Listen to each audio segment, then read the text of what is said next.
Hola amigos, ¿qué tal? Bienvenidos a nuestro programa de hoy, martes 15 de abril, aquí en Política con Carreño, ¿no? Como todos los días, de lunes a viernes. Hoy grabando muy tarde, casi 10 para las 8. Problemas con la tablet, tuve que usar finalmente el celular. Así que amigos, si suena el aparatito este que está en mi mano, bueno, les pido disculpas. Tengo la información aquí y no tuve tiempo de grabar más temprano. Preocupado de un montón de cuestiones, ustedes, la vida, ¿no? Escribiendo mis columnas, tuve que salir, en fin. Y más encima la tablet, esas cosas, de repente falló, de repente falló. Pero así es, así que sean bienvenidos, como siempre, aquí a Política con Carreño, de hoy martes, ¿no? Como dije. Vamos a comenzar porque el hecho de tener algunos problemillas no significa que no vamos a tener el programa, de ninguna manera. Y está interesante, ¿no? Esta cosa de estadio seguro. Sigue toda esta problemática, lo que se ha llamado tragedia del Monumental. Toda esta información de hoy día lunes, cuando estoy grabando, ¿no? Varias cosas, varias declaraciones interesantes. Además, vamos a conversar y yo voy a entregar una información acerca de las platas que el gobierno destinaba a esta organización, no sé, este organismo, no organización, organismo del Estado, Estadio Seguro, que terminó, ¿no? Terminó porque Luis Cordero dijo que era un fracaso, pero la gente lo viene diciendo hace mucho rato, amigos. Es un fracaso, porque así no se combate la delincuencia. Y hay había muchas platas destinadas a este estadio seguro que era un despilfarro, ¿no? Era de verdad, un regalo para esta gente, ¿no? Muchas personas con sueldo de 4 millones, 5 millones. Pamela Vergara, que fue la primera que renunció, ¿no? O sea, le pidieron la renuncia a doña Pamela Vergara, ¿no? 6 millones que esta periodista que estaba a cargo de Estadio Seguro, pero que recibía un montón de críticas porque no tenían ninguna experiencia, ningún conocimiento de cómo abordar el problema de la violencia en los estadios. Entonces, bueno, ese es uno de los personajes, pero yo voy a dar el nombre de unos 6, 7, 8, 9, 10 con lo que ganaban y cómo se despilfarraba la plata de Estadio Seguro. Finalmente, el ministro de Seguridad, ¿no? Luis Cordero, dice que bueno, que ya esto no cumple con lo que requiere este ministerio y porque estaba adscrito al Ministerio del Interior. Pero tampoco cumplía porque ninguna de las medidas de este Ministerio del Interior vinculadas con la seguridad pública ha dado ningún resultado, ninguno, absolutamente ninguno. Ustedes pueden anotar, recordar todas estas medidas, desde Plan Calle sin violencia, desde el uso de la RUF, que todavía está ahí en discusión de cómo se van a usar, en fin, todos estos decretos y leyes que el gobierno, ¿verdad?, se ufana de ser el gobierno que más leyes vinculadas con la seguridad pública ha sacado en su gobierno y ninguna sirve para nada. Entonces está claro que esta cosa de las leyes, de los proyectos, de los decretos de nombres rimbombantes no sirven para nada. Ahora Estadio Seguro se está, ¿no?, votando o se votó allá en el Congreso, ya fue aprobado por la Cámara por Salvemos el Fútbol. Es la misma tontera. Salvemos el fútbol, pero ¿cómo lo vamos a salvar? Con leyes. Si las leyes ya están para salvar el fútbol y salvar el pellejo suyo y el mío, solo que estas leyes deben ser aplicadas. Entonces, esa es una verdad, amigos. Bueno, ese es un tema interesante que vamos a profundizarlo. También tenemos un tema de política internacional muy interesante, que es el triunfo de Noboa en Ecuador. Arrasó con la candidata correísta del partido del expresidente Correa, ¿no? Un partido de izquierda que fue apabullado en estas elecciones, en la segunda vuelta, ¿no? Y Noboa va a estar ahí 4 años. Recuerden que él había asumido por un periodo de 1 año y medio apenas. Pero bueno, ahora ya va con su periodo completo, 4 años. Lo que es una buena noticia, yo creo, para los ecuatorianos, sobre todo, y para América Latina. Esto de izquierdas que han fracasado, nadie quiere que un gobierno fracase. Es mentira cuando los progresistas piensan que uno quiere que su gobierno fracase. Uno quiere que el gobierno, independiente del color político que sea, triunfe. Uno quiere que al gobierno le vaya bien, amigos. Porque si lo hace bien, es bueno para el país. Pero lamentablemente, los gobiernos de izquierda, sobre todo estos gobiernos progres, llamados progres, estos gobiernos woke, han sido un fracaso. Fueron un fracaso en España. Ayer hablábamos, ¿verdad?, de estos líderes en los cuales o de los cuales, mejor dicho, se aferró el Frente Amplio. Monedero, Iglesias, Linera, que vendrían, ¿verdad?, vendrían a la Feria del Libro allá en Recoleta, ninguno apareció. Son un fracaso. Venezuela es un fracaso. Cuba,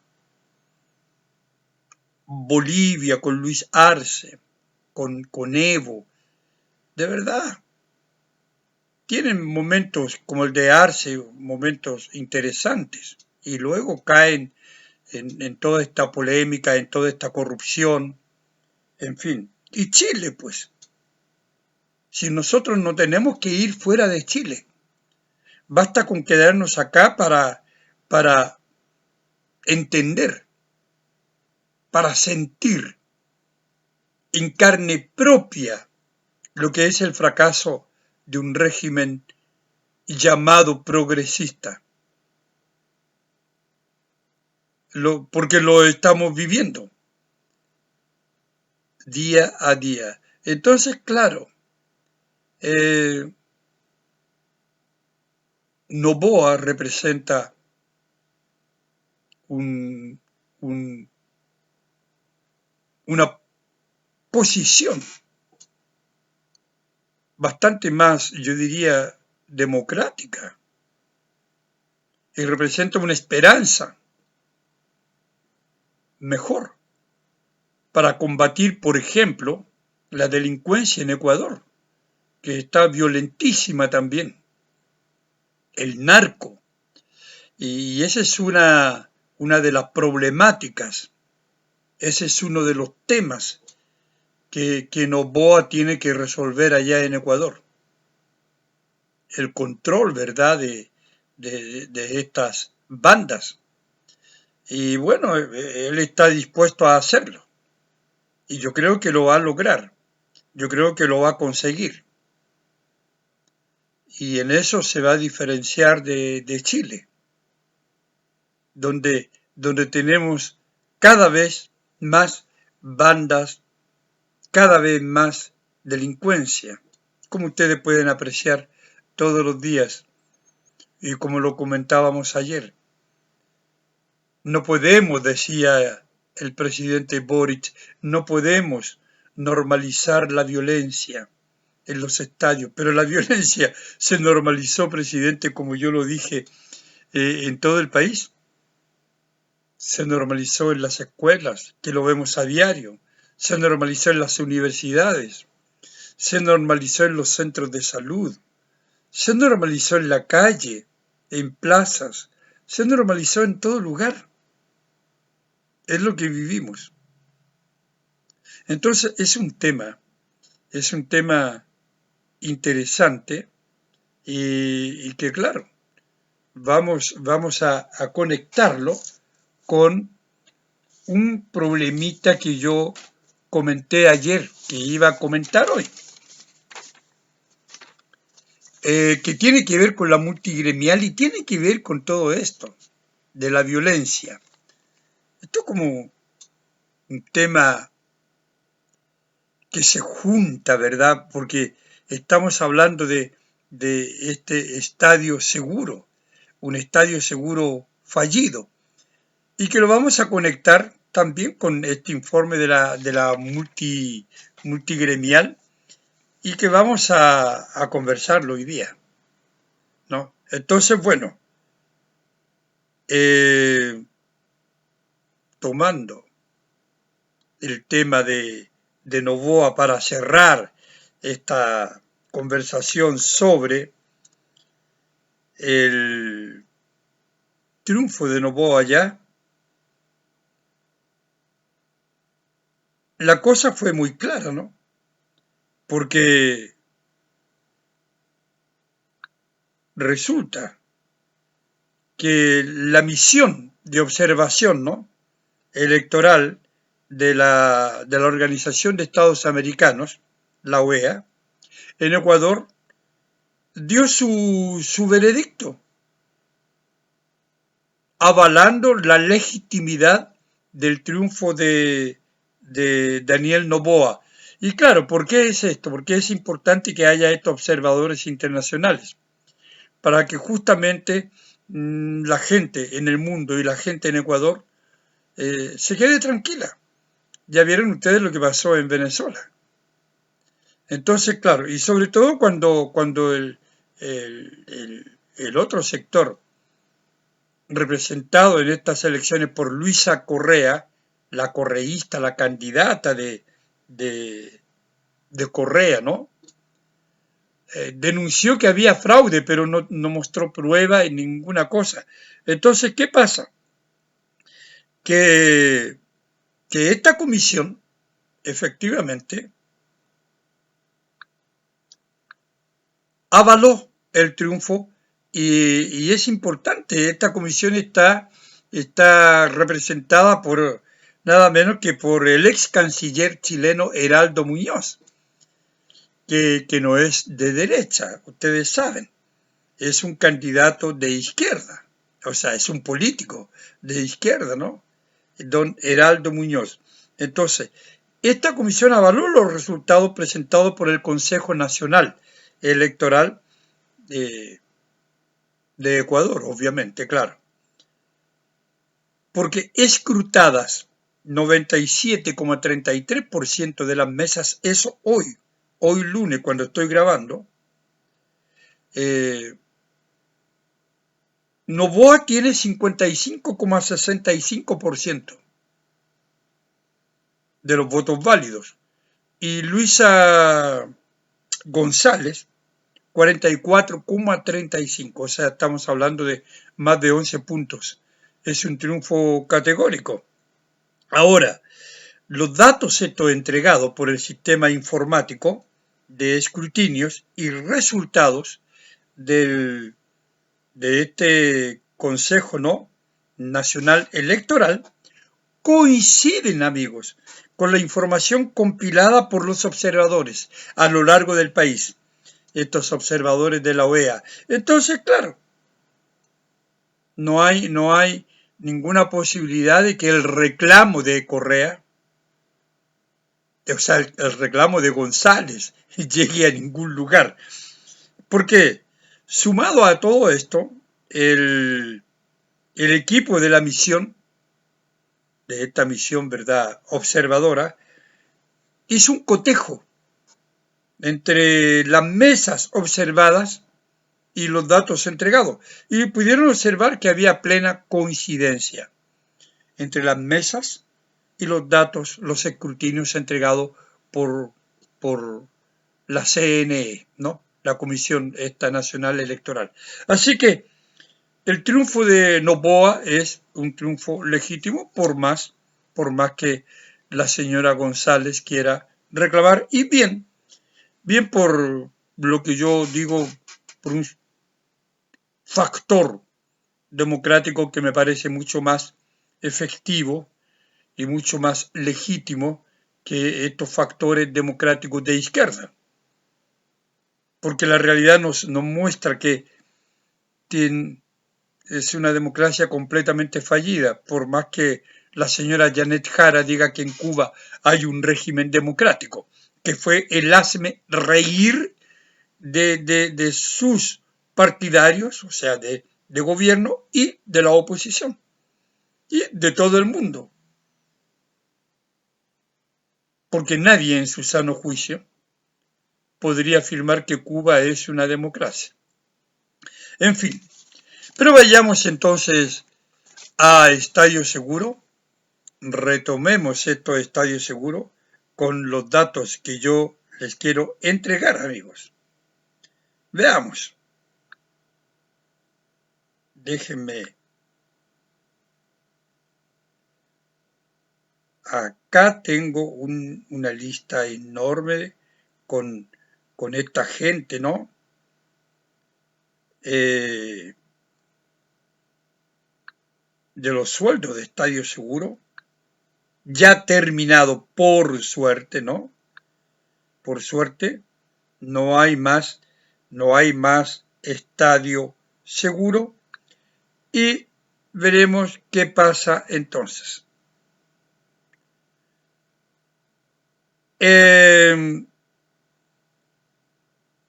Vamos a partir entregando la información por la cabeza, amigo, como corresponde, para que no nos perdamos acá.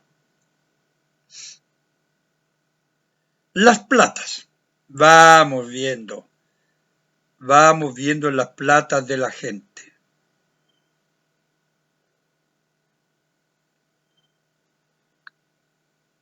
Aquí estamos buscando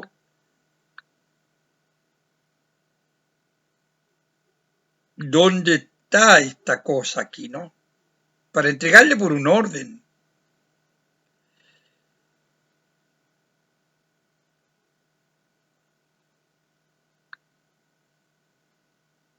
¿Será que está por acá esta cosa, amigos? A ver, aquí encontré una lista grandota. Encontré estas listas, amigos. Las encontré.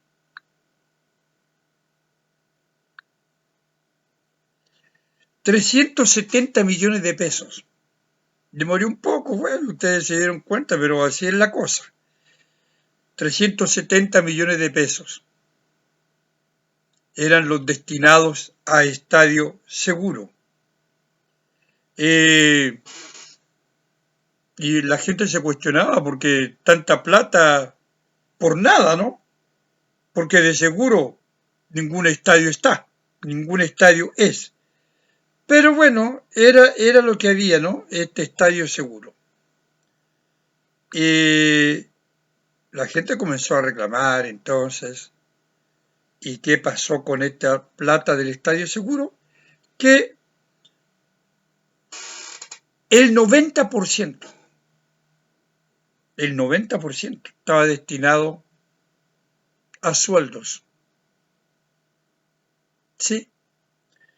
Y veamos, pues, Pamela Venegas, voy a dar el sueldo mensual, 5.353.000. Jefe del departamento Estadio Seguro, ¿no? Ella, periodista. Cristian Fuensalida, 4 millones, casi 100, 4.100.000. Coordinador operativo de Estadio Seguro. Este es graduado en ciencias policiales, por lo menos está más cercano. Rodrigo Garcés,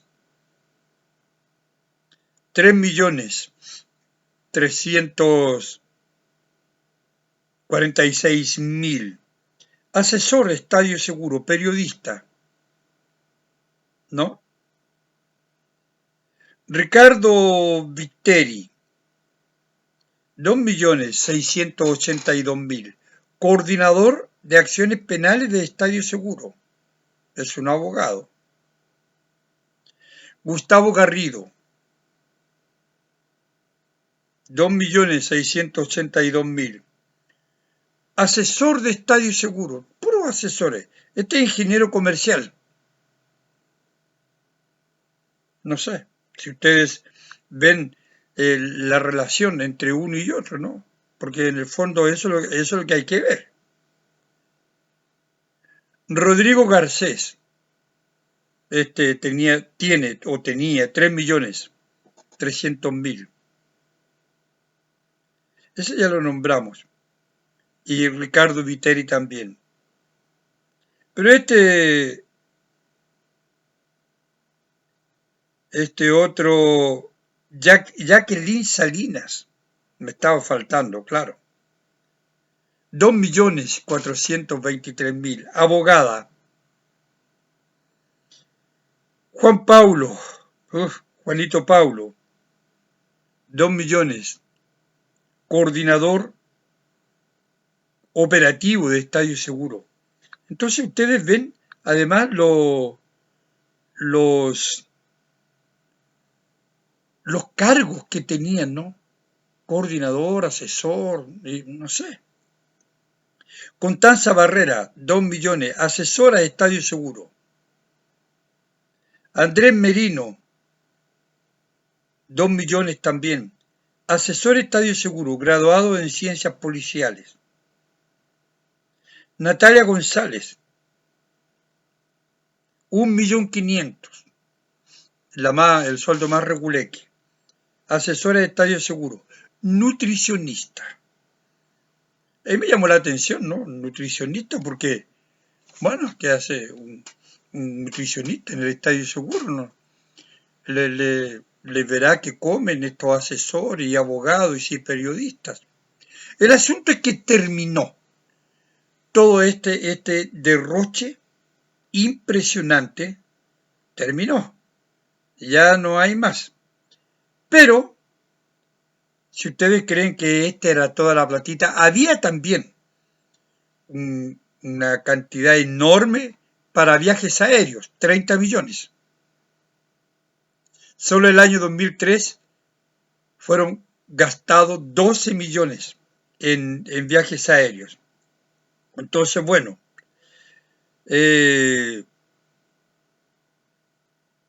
estos viajes eran para ir a los distintos estadios, ¿no? Y según en los registros, ¿verdad? Consta en los registros, además de realizar la supervisión que correspondía, ¿no? Porque claro, para eso iban, también se desplegaban ellos para coordinarse, organización, visitas técnicas y también, ojo, diálogos futboleros. Ahí yo me quedé bastante marcando ocupado porque una nutricionista va allá un periodista, un abogado, estos asesores a hablar de fútbol. O sea, no entiendo nada. Esto era un negociado, una plata, un despilfarro. Por eso veníamos diciendo hacía mucho tiempo que este estadio seguro era un fracaso. Y Cordero reconoció que era un fracaso. No hay más, no hay más, amigos. Y esto por suerte ha terminado. Bueno, y el fiscal Valencia, en conversación con la prensa, ¿no? Con 24 horas, dijo que las barras de los clubes son bastante más que simples organizaciones criminales. Qué bueno que el fiscal Valencia lo diga, porque cuando uno dice que estos son delincuentes, aparecen los progres, los woke, y se nos vienen encima. Pero ¿cómo llamar delincuente a estos manifestantes, a estos hinchas? Y la misma prensa que es culpable, ¿no? Como vamos a ver por las declaraciones del capitán de Colo-Colo, Esteban Pavés, que también lo tengo aquí, para que escuchemos lo que él dice, con bastante criterio. Entonces, claro que esta gente son bandas criminales, aprovechan estos momentos, ¿verdad?, para filtrarse, meterse en esta majamama, ¿verdad?, vender drogas, hacer negocios, provocar desórdenes, en fin, son delincuentes.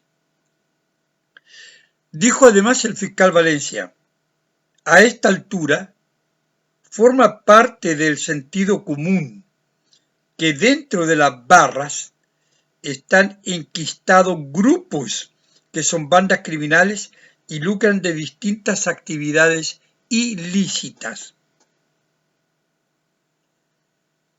Si alguno tenía duda de cómo llamar a estos hinchas, bueno, el fiscal Valencia, que es el fiscal general, parece que ha dado en el clavo, ¿no? Porque uno lo trata de delincuentes, pero él dice que se trata de bandas criminales y que no hay ninguna duda de que sí son bandas criminales. Entonces esta es la gente que va al estadio. Esta es la gente que utiliza las redes sociales para hacer estos llamados, para ir al estadio, pero no para ir al estadio a ver el partido, para provocar desórdenes, como lo que pasó en el Monumental ahora, y tratar de ingresar por la mala. Y para eso, ¿verdad? Para eso, bueno, utilizan a estos niños que ya son bastante grandecitos para saber lo que están haciendo. Por eso es importante lo que dice un jugador de fútbol, lo que dice el capitán de Colo-Colo. Claro. Entonces, Estadio Seguro ha terminado como debía terminar, ¿no? Con un desprestigio enorme y simplemente entendiendo que bueno, era algo que nunca dio resultado, que había que terminar, que no tenía las condiciones, porque como dije al comienzo de la presentación, amigos, no hay ninguna posibilidad de que la violencia de estas bandas criminales, como dice el fiscal Valencia, pueda detenerse vía leyes, vía programas como estos. Ninguna. Absolutamente ninguna. Pero aquí también el fiscal Valencia hizo una declaración que a mí Bueno, que a mí no me convenció mucho, ¿no? Eh, para nada, en realidad, me convenció. ¿Por qué? Porque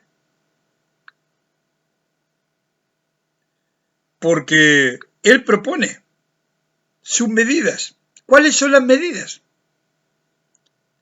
Respecto de estas medidas, respecto de cómo actuar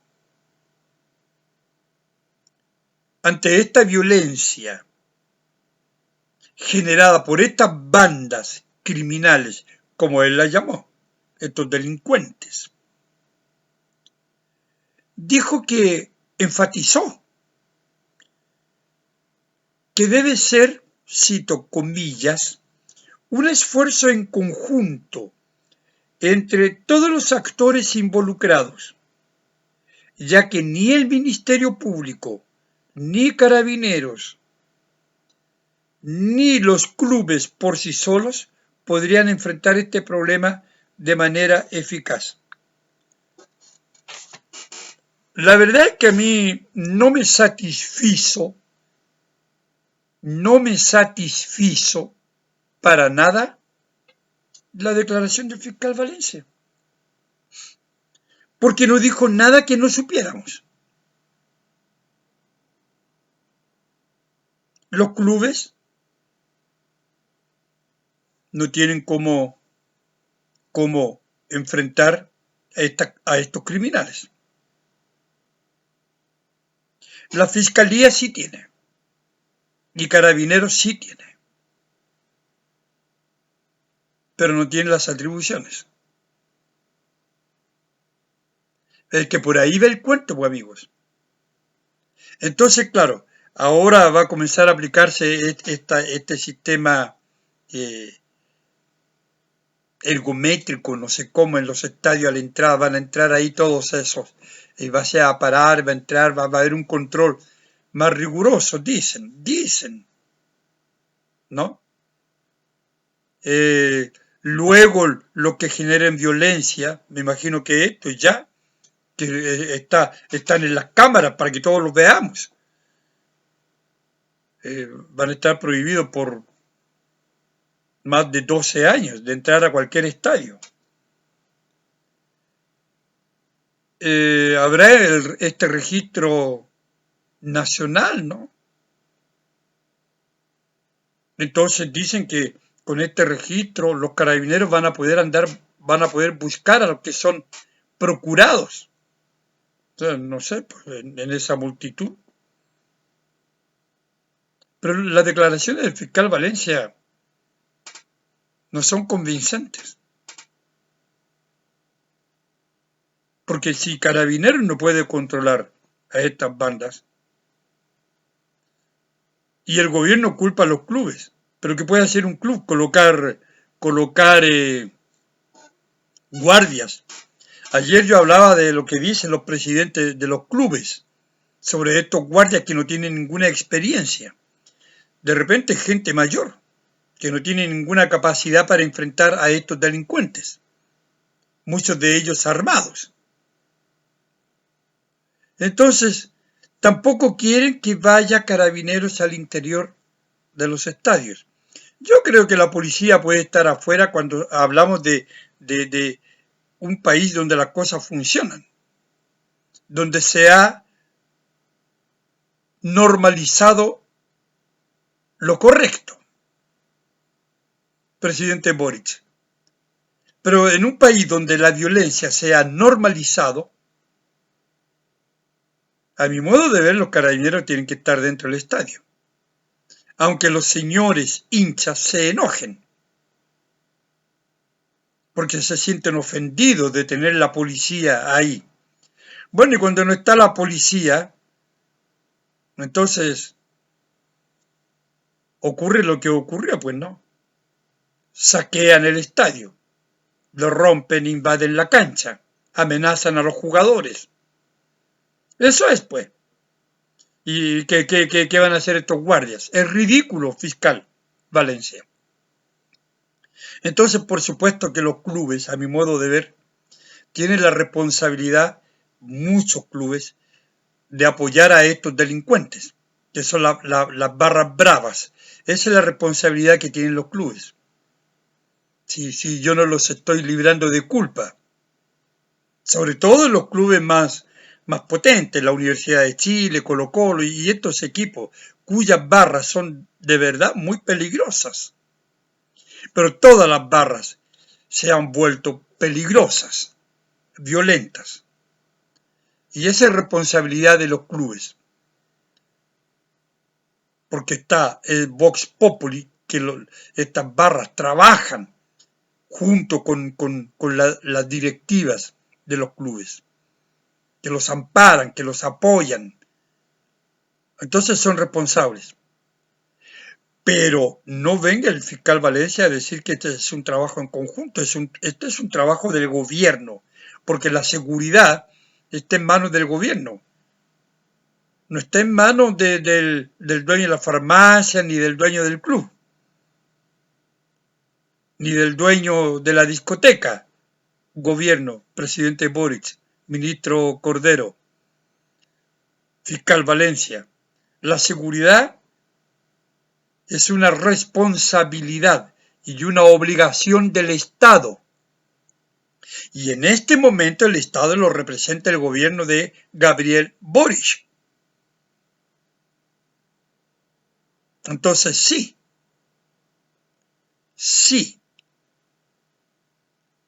es posible terminar con estas bandas criminales. Es posible. Se necesita una policía que tenga la libertad para actuar, como debe actuar cuando se enfrenta a bandas delictivas. Simple. Dirán, pero Alejandro, si no es tan simple, no. Ningún enfrentamiento es simple, pero la policía tiene que enfrentar a los delincuentes, así funciona. Si esto no es ficción, esto es realidad, y en la ficción también funciona así. Los buenos persiguen a los malos, y los malos se enfrentan a los buenos. Y suele haber bajas. Así funciona. Y así funciona la realidad. Y si no somos capaces de intervenir esta realidad que nos acongoja, que nos apremia, que nos avergüenza, que nos intimida, entonces estamos ante la presencia de un gobierno que no sirve para nada. Absolutamente. Se terminó Estadio Seguro. Y ahí están inventando otra cosa. Ministerio de Seguridad. Hasta aquí ha sido un rotundo fracaso. Digamos que tiene poco tiempo, 2 o 3 semanas. Pero la seguridad está peor, o sea, hablemos de inseguridad mejor. Así está la cosa, amigo. Veamos.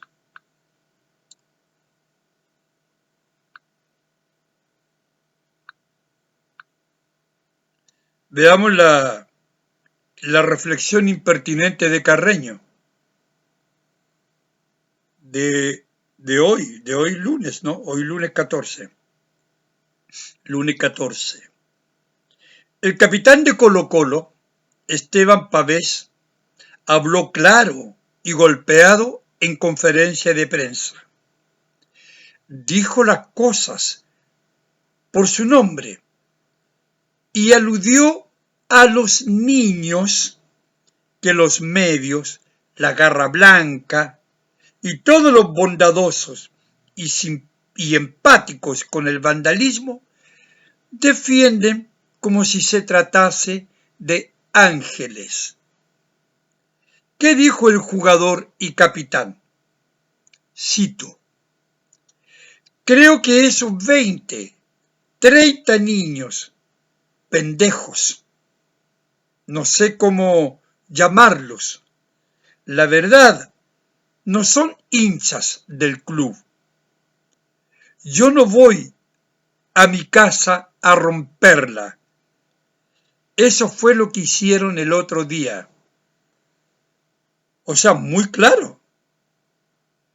Muy claro. No sé cómo llamarlos, pero no son hinchas.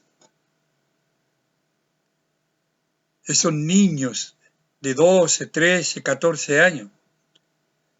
Son vándalos, amigos. Disculpen papás, que a lo mejor alguno de estos papás me está escuchando y le está mandando recados a mi mamá. No importa. Son vándalos. Hoy son vándalos pequeños, mañana serán vándalos grandes, mayores. Esa es la única diferencia. Mientras en su casa, señora, usted no le ponga atajo a su hijo. Como declararon esos papás, ¿no? Esa mamá, ese papá que vieron a sus hijos haciendo desorden, atacando a carabineros y los vieron a través de la televisión. Bueno, eso es. Sigamos. Y para eso son llamados, ¿no?, por delincuentes, a los que los medios también llaman simpáticamente de hinchas. ¿Cuántas veces he dicho yo esto y lo repito ahora, no? Y les dijo unas cuantas verdades a estos medios. Cito: ustedes son los medios, tienen gente que habla, incita a la violencia en sus programas y eso tampoco está bien. Vean, yo encontré muy interesante, muy importante las declaraciones de Esteban Pavés, capitán y jugador de Colo-Colo, sin duda el equipo más popular de Chile. A mí no me gusta Colo-Colo, me gusta el Audita italiano, ¿no? Pero tengo que admitir que es el equipo más popular. Y es importante que su capitán, jugador, tenga esta valentía, esta claridad, esta objetividad para decir lo que dijo y disparar los palos hacia los lados que corresponden.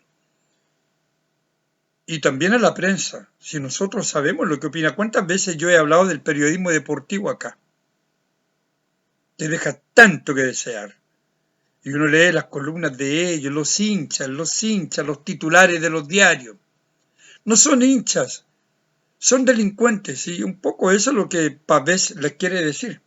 Entonces, bueno, yo termino mi reflexión diciendo, bien por Esteban Pavés, un capitán responsable, con criterio y sin pelos en la lengua, tal como me gusta a mí, sin pelos en la lengua.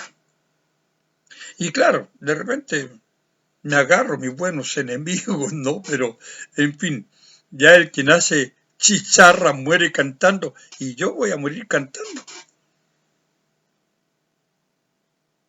Hay que decir las cosas por su nombre, sin eufemismos. Así que, amigos, bueno, eso es lo que tenía para hoy. Con el celular las cosas se complican, amigos, porque es chiquitita la pantalla, en fin, esperé a ver si se arreglaba esto, pero en fin, aquí estamos, el programa salió y ustedes yo sé que me acompañan y comprenden. Y mañana espero haber solucionado el problema, si no, seguimos con el celular. Mañana ya estamos a miércoles. Claro, chao amigos, pórtense bien, cuídense y gracias por su compañía.